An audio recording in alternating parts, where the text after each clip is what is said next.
Good morning students. आज का हमारा टॉपिक रहेगा समरूप आवेशित गोलीय कोश के कारण विद्युत क्षेत्र। यानी हमें एक गोलीय कोश दिया गया है। गोलीय कोश का मतलब होता है खोखला गोला। वो समरूप आवेशित है खोखला गोला या गोलीय कोश, उसके कारण हमें विद्युत क्षेत्र का मान ज्ञात करना। जो कैसे करेंगे, यहाँ भी हमें गाउस के नियम का उपयोग करना है। तो सबसे पहले हम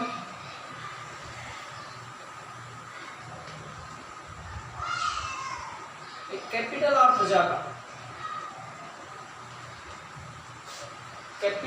त्रिज्या का समरूप आवेशित गोलीय कोश लेते हैं। यानी इसकी सतह पे आवेश Q एक समान रूप से वितरित है। इसके मध्य बिंदु यानी केंद्रक O से स्मॉल r दूरी पे हमें कोई एक बिंदु लेना है। उस बिंदु के कारण हम इस गोले के कारण उस बिंदु पे हम विद्युत क्षेत्र का मान ज्ञात करें। तो सबसे पहले मान लेते हैं इस गोले का या गोलीय कोश का पृष्ठीय आवेश घनत्व है सिग्मा। तो यदि इसका पृष्ठीय आवेश घनत्व सिग्मा है तो हम लिख सकते हैं सिग्मा बराबर, तो इस सिग्मा की परिभाषा क्या होती है, आवेश बटे क्षेत्रफल।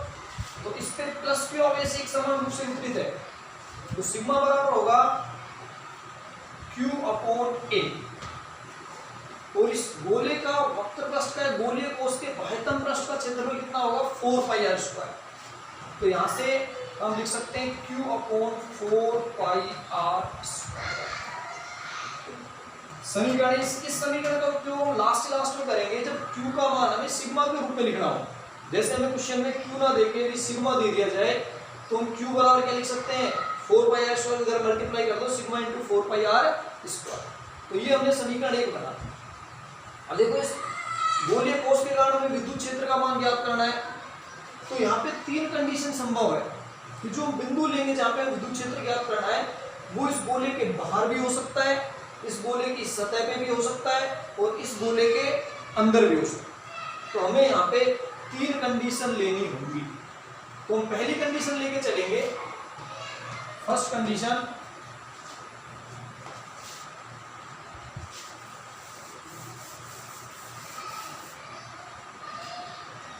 जब बिंदु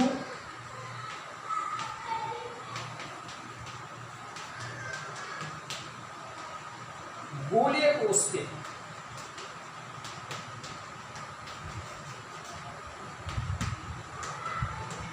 बाहर स्थित हो, यानी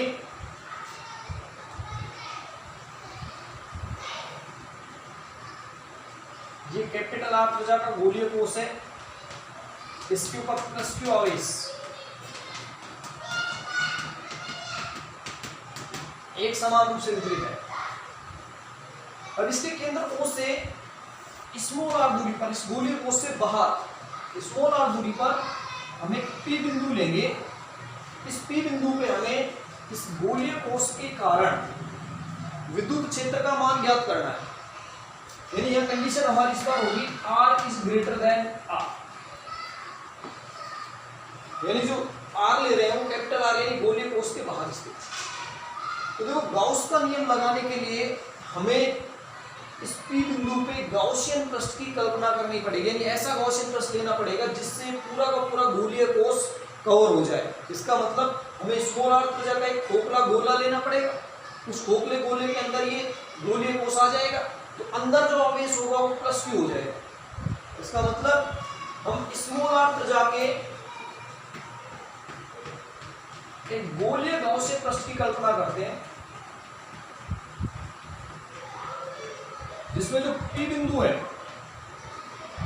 वो इस गोलीय गाउसियन पृष्ठ की सतह पे स्थित रहता है। यानी जब भी हम जिस भी बिंदु पे विद्युत क्षेत्र ज्ञात करना है वो बिंदु गाउसियन पृष्ठ पे स्थित होना चाहिए। किसी भी कंडीशन, पिछली 2-3 डेरिवेशन हमने किए उससे भी ये कंडीशन। और सबसे पहला हमारा काम रहता है कि हमें विद्युत क्षेत्र का मान ज्ञात करना है गाउस के नियम से, तो फ्लक्स निकालना पड़ेगा। फ्लक्स निकालने के लिए हम यहाँ एक अल्पांश ले लेंगे ds, अल्पांश।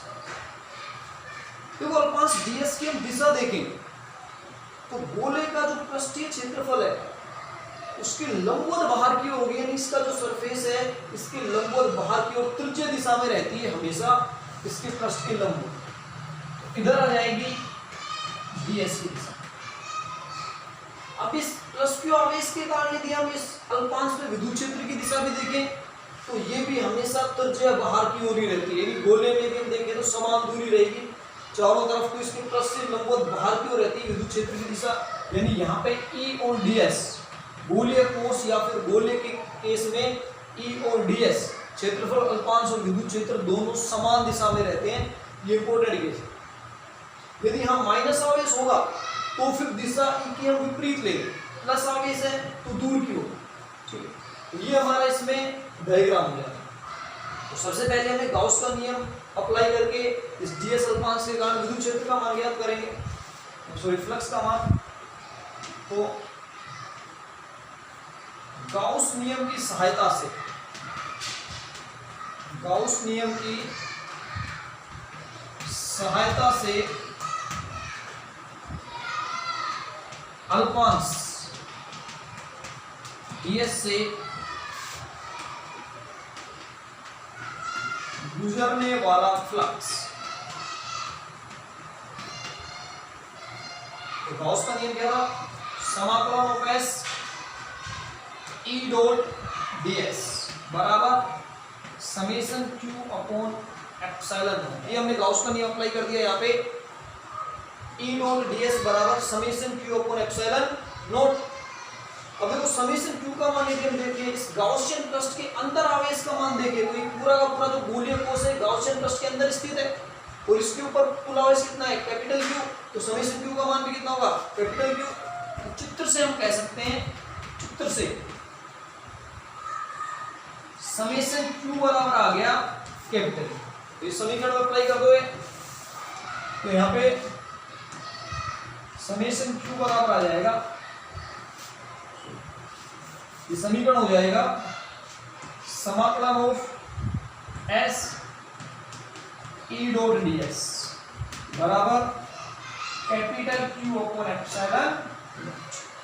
और देखो यहाँ पे केवल एक ही गाउसियन पृष्ठ है, इसलिए हमें बेलन की तरह यहाँ तीन पृष्ठ नहीं लेने, केवल इस पृष्ठ का हम क्या कर देंगे, समाकलन।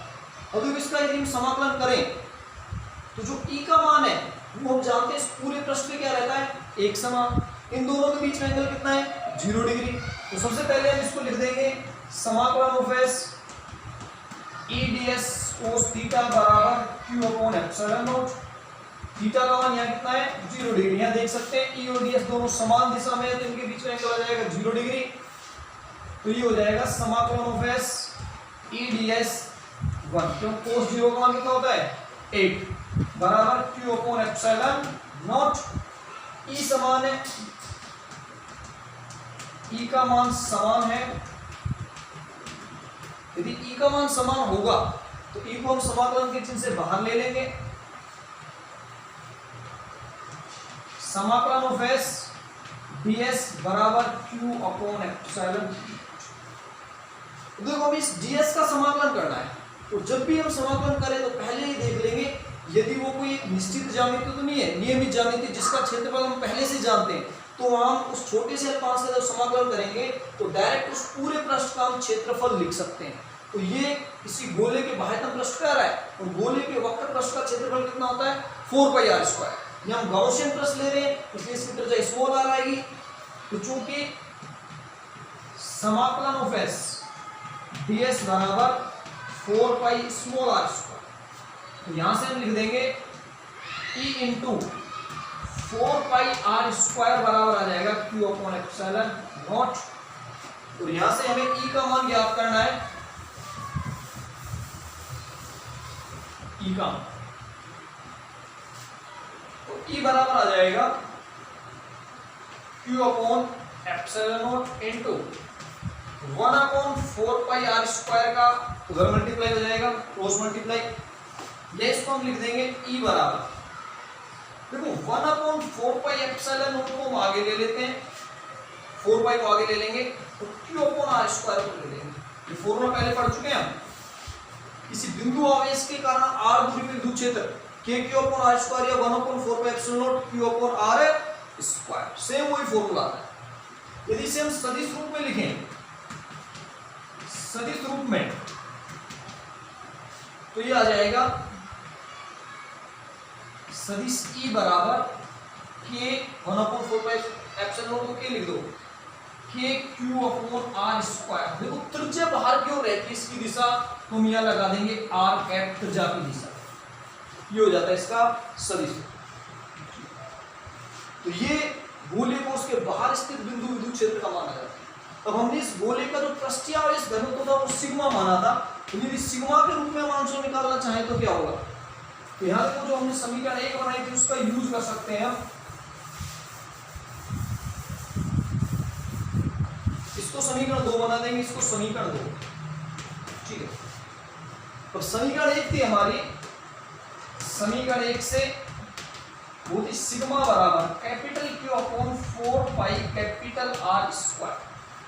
अब यहां देखो q upon 4 pi r square को यदि मैं इधर मल्टीप्लाई कर दूं तो सिग्मा इंटू आर स्क्वायर बराबर आएगा क्यू अपॉन 4 पाई।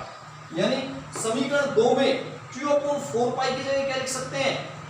Sigma into r square. तो इस सिग्मा के रूप में फॉर्मूला आ जाएगा। तो समीकरण 2 से ई बराबर आ जाता है 1/ε0 into sigma R square upon small R square, क्योंकि यहाँ क्यू अपॉन 4 पाई की जगह हम ले लेंगे सिग्मा आर स्क्वायर। तो ये आ जाता है सिग्मा के रूप में 4। क्लियर है? ठीक है। अब यदि हम ई और आर में संबंध देखें तो यहाँ पे ई समानुपाती आता है 1/r स्क्वायर।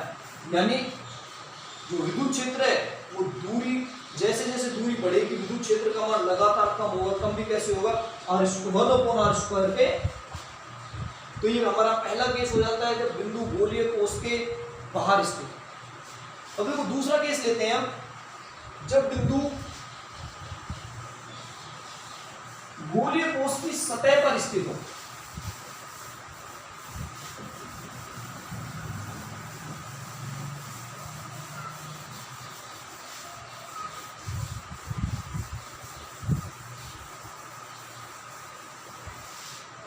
जब बिंदु गोलीय कोश की सतह पर स्थित हो, तो सतह पे स्थित होने का मतलब देखो क्या होगा?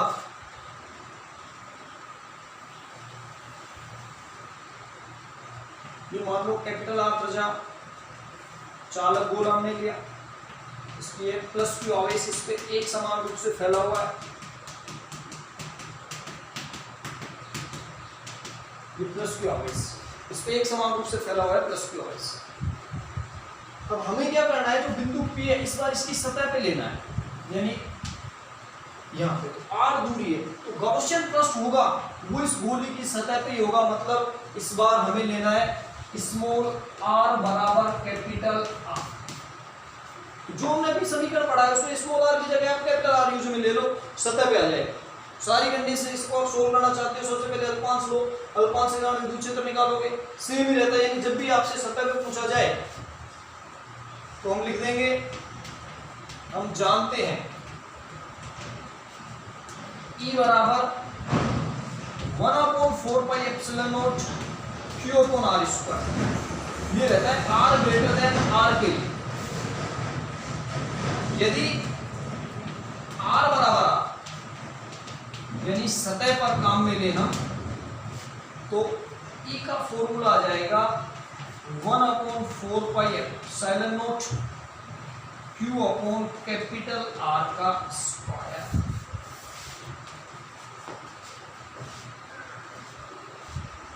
कैपिटल R का स्क्वायर। यानी यहाँ पे हम कह सकते हैं 1/4, देखो R गोले का, जो गोले को उसकी त्रिज्या फिक्स रहती है, इस पे आवेश हमने फिक्स ले लिया, 1/4 पाई एप्सिलॉन नॉट फिक्स रहता है। यानी ये एक नियत मान है।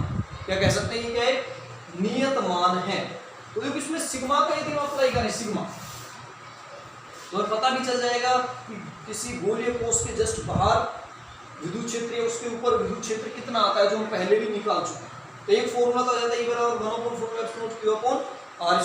यानी यहाँ पे जो E है वो R की पावर 0 के समानुपाती कह सकते हैं, क्योंकि R पे निर्भर ही नहीं करता, स्मॉल r पे निर्भर नहीं करता। तो सिग्मा का फॉर्मूला था, या सिग्मा इंटू R² बराबर अभी हमने देखा था Q/4π। फॉर्मूला है तो इसमें Q/4π की जगह क्या लिख सकते हैं, सिग्मा R²। यानी यहां से समीकरण हो जाएगा E बराबर 1/ε0 Q/4π की जगह आप ले लो सिग्मा R² और नीचे क्या है R²। R² क्या हो जाएगा, कैंसिल आउट। तो E बराबर आ जाता है सिग्मा/ε। पढ़ा है फॉर्मूला कहां पे, आवेशित अपरिमित आवेशित समरूप आवेशित चालक परत के कारण विद्युत क्षेत्र का मान लिया था E बराबर सिग्मा/ε। ये सेकंड कंडीशन हो जाती है इसकी। और देखो तीसरी कंडीशन की हम बात करें कि जो P बिंदु इसके अंदर स्थित हो, तो जब बिंदु गोलीय कोश के अंदर स्थित हो,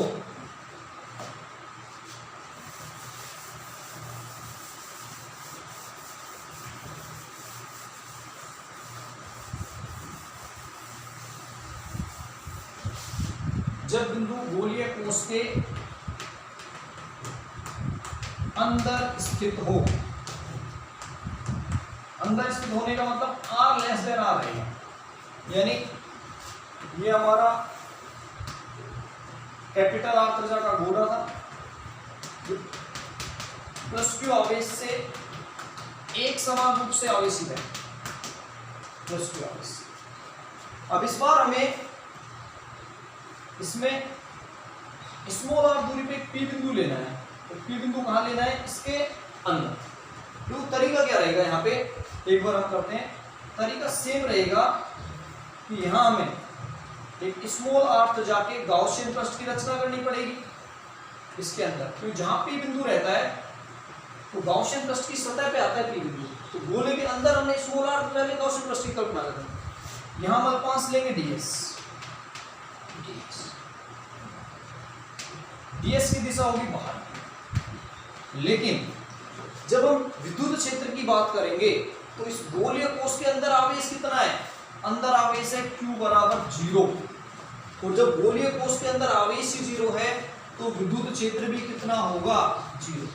यानी इस गोलीय कोश के अंदर हम डायरेक्टली कह सकते हैं कि आवेश के शून्य होने पर विद्युत क्षेत्र भी कितना आएगा, 0। इसको हम प्रूव करते हैं अभी गाउस के नियम की सहायता से। तो देखो सेम करने का तरीका वही रहेगा कि अल्पांश के कारण हमें पहले विद्युत क्षेत्र फ्लक्स ज्ञात करना है इस ds अल्पांश के कारण। तो फॉर्मूला आता है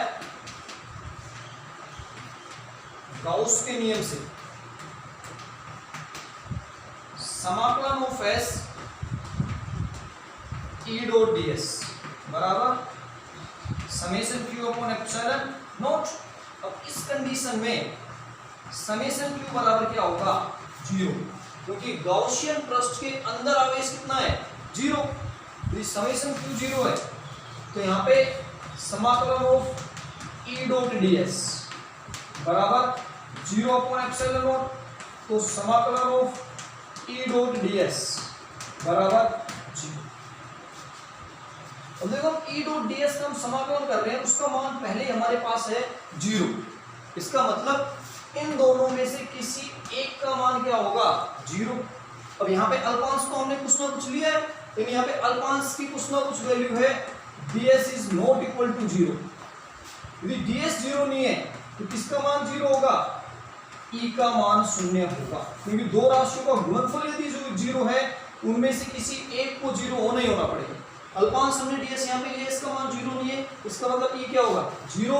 यानी अंदर विद्युत क्षेत्र कितना होता है, अंदर विद्युत क्षेत्र होता है 0। ध्यान रखना है, चालक गोले के बाहर K/r², सतह पे K/R² और अंदर रहता है 0। तो ये कंडीशन हो गई किसी आवेशित गोलीय कोश के कारण विद्युत क्षेत्र का मान। अब पेपर में इनका ग्राफ भी पूछा जाता है, तो देखो हम ग्राफ बना लेते हैं E और R के बीच में।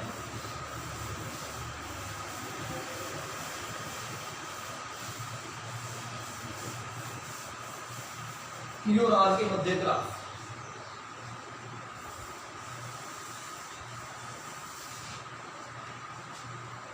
ई व स्मॉल आर के मध्य ग्राफ।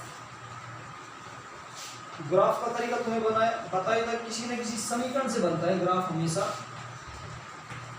एक्स अक्ष पे हम ले लेते हैं विद्युत क्षेत्र ई को, वाई अक्ष पे ई को ले लेते हैं, एक्स अक्ष पे लेते हैं स्मॉल आर स्मॉल। तो देखो हमारे पास यहाँ पे 3 समीकरण थे। जब अंदर रहता है तो ई बराबर या ई समानुपाती 1/r², तो बाहर रहता है ये कंडीशन थी r greater than r। Second था r की पावर 0, r बराबर r पे। तो तीसरे में विद्युत क्षेत्र का मान क्या हो जाता है 0। ये है r लेस देन। तो जो भी गोलीय कोश होगा उसकी कुछ ना कुछ त्रिज्या होगी, वो त्रिज्या हमें यहाँ शो करनी है, उसका विद्युत क्षेत्र में यहाँ शो करना। ये 3 कंडीशन हमारे पास है। तो देखो r लेस देन r, यानी हमें देखो r का मान 0 से स्टार्ट करना पड़ेगा। मतलब हम गोले के अंदर स्थित है, यहाँ ये कैपिटल R है, ये कैपिटल R है। तो r बराबर 0 मतलब हम O बिंदु पे। अब r बराबर 0 से स्मॉल कैपिटल R तक जब हम आएंगे तो यहाँ अंदर विद्युत क्षेत्र कितना होता है 0। इसका मतलब यहाँ हमें कोई ग्राफ नहीं मिलेगा, क्योंकि यहाँ विद्युत क्षेत्र 0 है। r बराबर या स्मॉल r बराबर कैपिटल R तक विद्युत क्षेत्र कितना है 0। यहाँ E बराबर है 0। तो जैसे ही हम यहाँ जाएंगे तो यहाँ विद्युत क्षेत्र हो जाता है E बराबर KQ अपॉन कैपिटल R², और ये रहता है मैक्सिमम अधिकतम मान। कैपिटल Q रहता है capital KQ upon R² maximum, क्योंकि इसके बाद R का मान बढ़ाएंगे, R का मान बढ़ेगा तो E का मान क्या होगा कम। तो यहाँ मान लो इस वैल्यू पे E का मान है मैक्सिमम, इस वैल्यू E का मान आ गया मैक्सिमम, और ये मैक्सिमम E का मान है यहाँ पे KQ अपॉन कैपिटल R², ये मैक्सिमम मान। इसके बाद यदि हम R का मान और बढ़ाएं तो पहली समीकरण R ग्रेटर देन R, यानी इस R से जैसे हम बाहर जाएंगे तो कौन सी समीकरण लगेगी E समानुपाती 1/r²। और 1/r² यानी R का मान बढ़ाने पे E का मान लगातार कम होगा, और स्क्वायर का कोण कम होगा, यानी ग्राफ लगातार नीचे आएगा। और जब R का मान अनंत पे ले जाएंगे तो E का मान लगभग क्या हो जाएगा 0। तो ये समीकरण आता है E समानुपाती, ये ग्राफ आता है E समानुपाती 1/r²। तो ये इसका ग्राफ हो जाता है E और R।